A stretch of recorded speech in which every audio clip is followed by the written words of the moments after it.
السلام علیکم ورحمۃ اللہ وبرکاتہ۔ حامدًا ومصلیًا اما بعد، ناظرین کرام، قربانی کے احکام و مسائل میں ایک بار پھر میں آپ کے لیے ایک اہم مسئلہ لے کر کے حاضر ہوا ہوں، اور وہ ہے کہ قربانی کے گوشت کی تقسیم شریعت کے اندر کس طرح سے ہے۔ جیسا کہ دیکھا یہ جاتا ہے کہ بہت سارے لوگ قربانی کے گوشت کو 3 حصوں میں تقسیم کرتے ہیں، وہ بھی کس طرح سے؟ غلط طریقے سے۔ کیا کرتے ہیں کہ جو سب سے اچھا رہتا ہے اس کو اپنے لیے خاص کرتے ہیں، اس کے بعد جو تھوڑا سا اچھا رہتا ہے وہ اپنے رشتہ داروں کے لیے خاص کرتے ہیں، اس کے بعد جو سب سے گیا گزرا رہتا ہے اس کو غریبوں کے لیے الگ کر دیتے ہیں۔ یہ تو بالکل ہی غلط طریقہ ہے۔ آج کل لوگ جس طرح سے قربانی کے گوشت کو تقسیم کرتے ہیں، کیا ہم اور آپ اس طرح سے اپنے لیے پسند کریں گے؟ بالکل نہیں، الا ماشاءاللہ اکثر و بیشتر لوگ تو ایسے ہی کرتے ہیں، اچھا اپنے لیے رکھ لیتے ہیں اور جو خراب ہوتا ہے وہ غریبوں کی تقسیم کرنے کے لیے چھوڑ دیتے ہیں۔ یہ ایمان کا تقاضا نہیں ہے۔ ایمان کا تقاضا یہ ہے کہ جو ہم اپنے لیے پسند کریں دوسروں کے لیے بھی ویسا ہی پسند کریں۔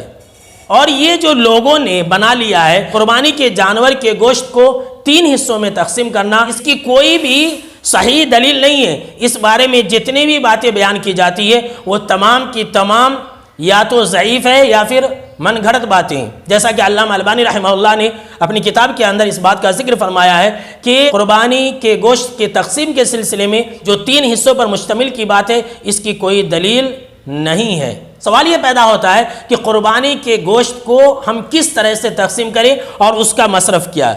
تو قرآن مجید سورہ حج کے اندر اللہ رب العالمین نے فرمایا فَكُلُوا مِنْهَا وَأَطْعِمُوا الْبَائِسَ الْفَقِيرَ۔ ناظرین کرام، اس آیت کا معنی و مفہوم یہ ہے کہ قربانی کے جانور کے گوشت سے تم بھی کھاؤ اور غریبوں اور محتاجوں کو بھی تم دو۔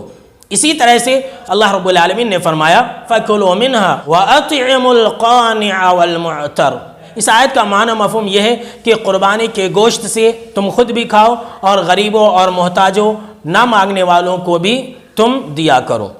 ناظرین کرام، ان دونوں آیتوں کے اندر آپ غور کریں گے تو یہ بات بالکل واضح ہو جاتی ہے کہ شریعت کے اندر اللہ رب العالمین نے ہمیں یہ حکم دیا ہے کہ قربانی کے گوشت سے ہم خود بھی کھائیں اور دوسروں کو بھی کھلائیں، غریبوں کو بھی دیں، محتاجوں کو بھی دیں۔ اور اللہ رب العالمین نے ان دونوں آیتوں کے اندر اس بات کا ذکر فرمایا ہے کہ مانگنے والوں کو بھی دو اور نہ مانگنے والوں کو بھی دو۔